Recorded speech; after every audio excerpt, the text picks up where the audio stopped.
I'm Sarah Brewer, and you're listening to the Overcome Pornography for Good podcast, Stop Fearing Urges. Welcome to the Overcome Pornography for Good podcast, where we take a research-based, trauma-informed, and results-focused approach to quitting porn.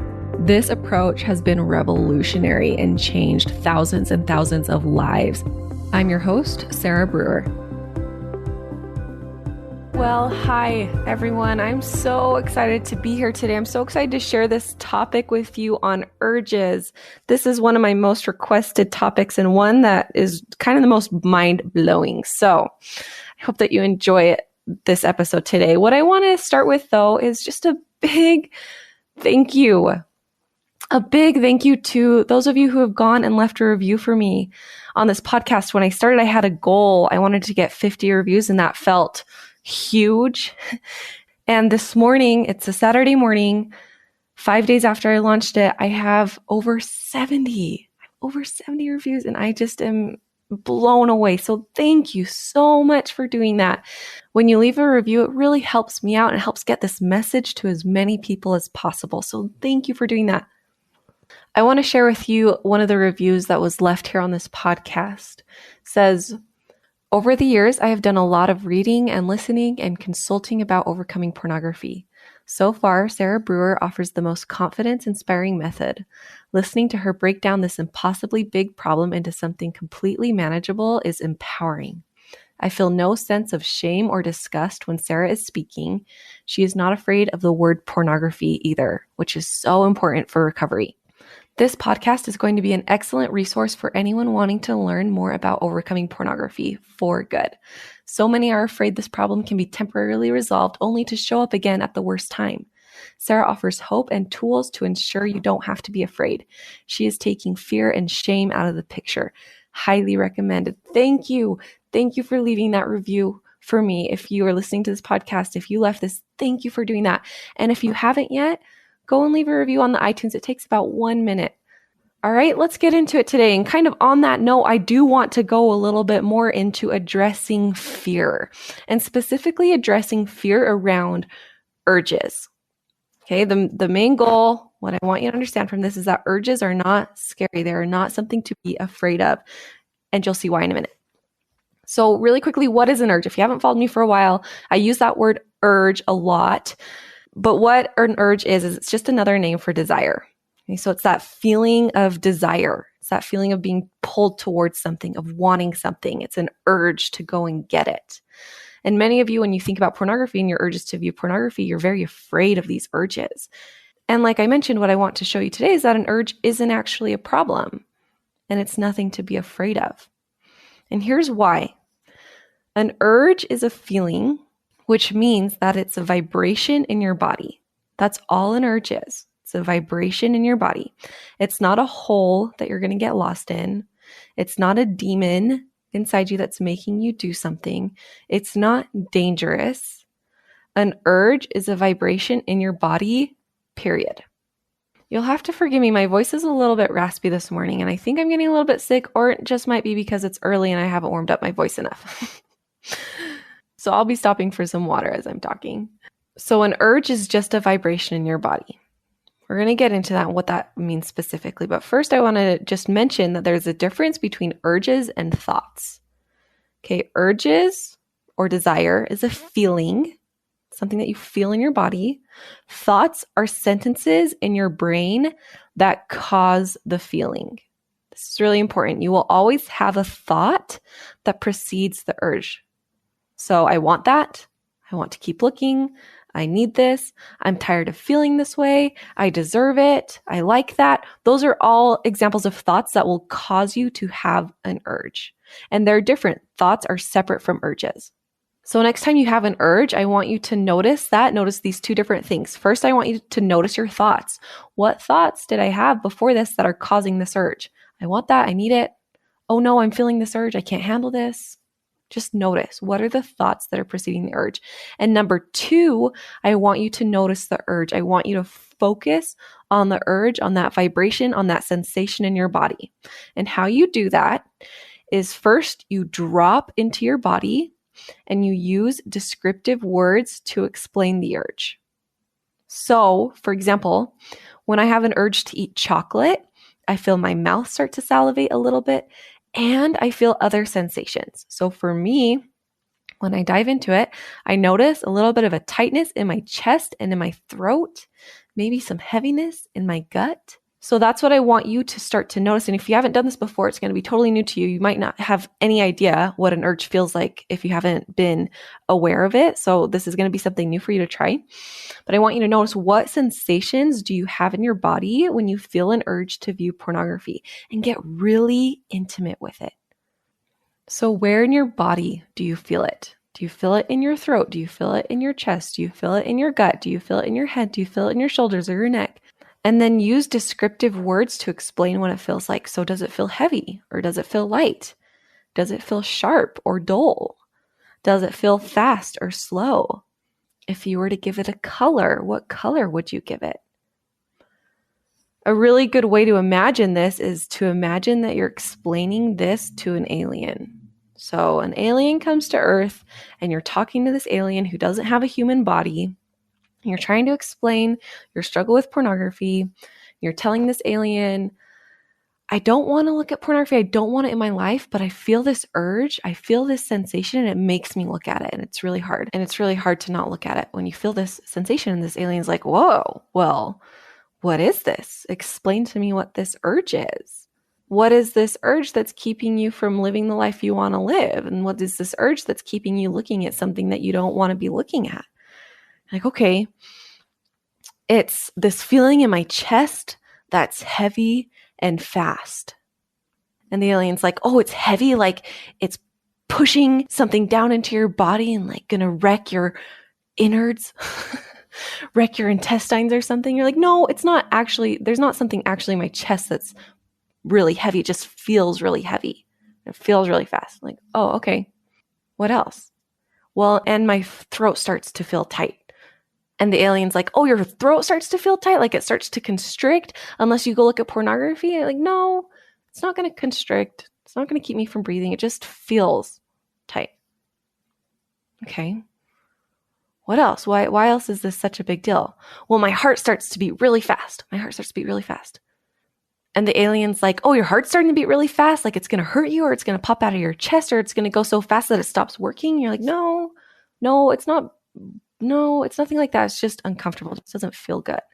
Okay, when you look at it from that standpoint, what is it about this urge, this heavy, fast feeling in your chest, your throat feeling tight, your heart beating fast? Why can't we sit with a tight, heavy, fast feeling? Of course we can do that. Of course we can do that. It's a little bit uncomfortable, but it's not dangerous. And when you really get down to what an urge actually is, and when you really find that in your body, and you get out of the mind drama and you go deep into your body and you just see, okay, what is this urge? You recognize, oh, this just feels restless. This just feels heavy. This just feels tight. This just feels uncomfortable. I can sit with heavy, tight, fast feeling, right? And it's going to be a little bit different for each of you. That's just one example, is heavy in my chest and throat feeling tight, right? You'll have to notice what it feels like for yourself, but no matter what the sensation is, you can sit with that. Of course you can sit with that. It's a little bit uncomfortable, like I said, but it's not dangerous. And I want you to think of your urge, instead of thinking of your urge as some big, bad, scary thing, I want you to think of it like a toddler. I have a toddler. And let me tell you, when they don't get what they want, they tend to throw fits. So if you're in the grocery store with the toddler, he wants a candy bar, you're not going to give him a candy bar. He starts to throw a fit. Maybe he gets on the ground. Maybe he starts pounding the ground, right? We don't have to react by running away from the toddler. Like, oh no, if I hear him screaming at me, I'm going to have to give him the candy bar, and I don't want to do that. We don't have to react by yelling at him or by trying to silence him. The best way to handle a toddler who's throwing a fit is to get down on his level, to comfort him, to say, hey, I know you want that, but we're not going to have it right now. And I love you enough just to sit here with you because I know you're upset. Maybe pat him on the back, right? That's exactly what your urge is. Your urge is throwing a fit. It's making you uncomfortable. Just like when a toddler is throwing a fit, it's uncomfortable for you. It's uncomfortable for the toddler. It's not that fun to sit with it. But you sit with it because you know if you give into it, if you give him the candy bar, he's going to start throwing fits more often. And you sit with it because you know that running away from it doesn't actually help. You sit with it because that's the way that you handle a toddler throwing a fit so that he doesn't throw a fit forever. It's the same with your urges. You don't have to run away from it. You don't have to push it away. You don't have to try to silence it. You can sit with it, be really compassionate with it. Like, hey, I know you want that. I know you want that, and we're not going to have it. And this is uncomfortable, and this doesn't feel good for either of us. But that's okay. I love you enough just to sit here with you. How different of an approach is that than so many of you, when you feel the urges, you think evil, terrible, bad. And I promise you, thinking evil, terrible, bad, horrible, that is going to make the urge stronger, and it's going to give it more power over you. This urge is just a toddler who wants a candy bar and isn't getting it. And it feels uncomfortable, and it feels like heavy, fast, tight, but we can sit with heavy, fast, tight. Okay. Another tip as you're doing this and as you're going through and practicing this is to use as neutral of language as possible.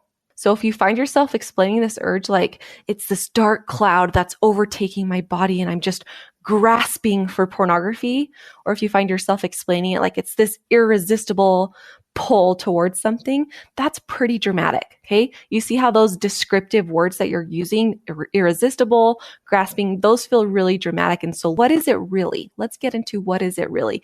Get even more basic and more neutral. It's heavy, feels fast, it feels restless. Okay, the words that you use to describe your urge are important because using words like irresistible or grasping or, more dramatic words are going to make it seem bigger than it actually is. And you will be amazed at yourself when you do this. Okay? You'll start to think, this is what has caused me so much pain. This sensation is what has kept me from living the life that I want to live. This urge, this is nothing. I can totally sit with this. And it's so simple. And it's not always easy, but it's very, very simple. You can totally sit with this. And learning to sit with these urges will give you so much confidence. And it will help you stop fearing the urges, learning to sit with this. And it takes practice. I want to make sure that I mention that. It takes practice. It's a new skill. Just like riding a snowboard, you're going to fall. You're not going to do it perfectly. And the more you practice, the better you're going to get. With my clients, what we do is we do 100 urges together. So they practice 100 times, and then they come to coaching sessions in between, and they get help when they're stuck, and they ask me questions as they're practicing just to get better and better, right? It's like trying to learn to play the piano by yourself versus having a teacher with you. But this exercise of doing 100 urges and coming and learning from 100 urges, and it's amazing to see where they are after 100 urges. I want you to start doing this. Start counting how many urges you can just sit with. If you can get to 100, I promise you will be a completely different person at the end of that. And I want you to notice when I talk about feelings, and I'll talk about them a lot in this podcast and my work and with my clients, I talk about them a lot because it's so important. It's such a huge part of this. When I talk about feelings and learning how to sit with your feelings, this isn't soft, gentle work. This isn't soft, feel-good work. This is the work of self-control. When I say self-control isn't about not feeling things, but self-control is about learning to sit with any sensation, any feeling. This is exactly what I'm talking about. When you can sit with any feeling, when you can sit with any sensation, you will have complete self-control. Self-control isn't getting rid of the urges or never thinking thoughts that make you feel urges, right? We want to work on our thoughts and we want to learn how to redirect our thoughts, but you're not going to be able to control every single thought that comes in. It's just not possible. So self-control isn't about stopping any thoughts. Self-control is about feeling any urge, feeling any sensation, and just letting it be there without giving into it. And how you do it is by describing the sensation in your body, getting very neutral about it, and breathing into it. All right? You don't need to be afraid of urges anymore. They are simple sensations in your body.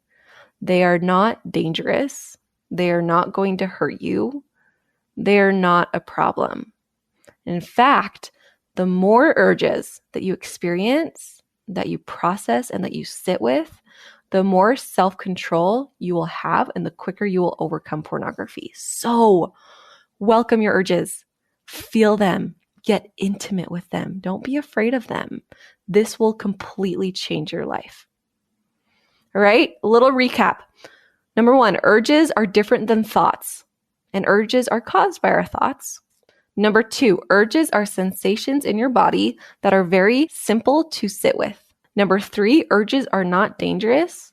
And number 4, it takes practice, at least 100 times, to get really good at this skill. All right, you guys, thanks for being here. Go try it out and then let me know how it goes. The best way to contact me or to let me know how it goes is through my Instagram. So you can follow me at Sarah Brewer Coaching. Let me know if you try this. I want to hear how it goes. All right. Talk to you next week. I want to invite you to come and listen to my free class, How to Overcome Pornography for Good Without Using Willpower. We talk about how to stop giving into urges without pure willpower or relying on phone filters so that you can actually stop wanting pornography. We talk about how to stop giving up after a few weeks or months, and spoiler alert, the answer isn't have more willpower. And then lastly, we talk about how to make a life without porn easily sustainable and permanent. If you're trying to quit porn, this class is a game changer. So you can go and sign up at sarahbrewer.com/masterclass, and it is totally free.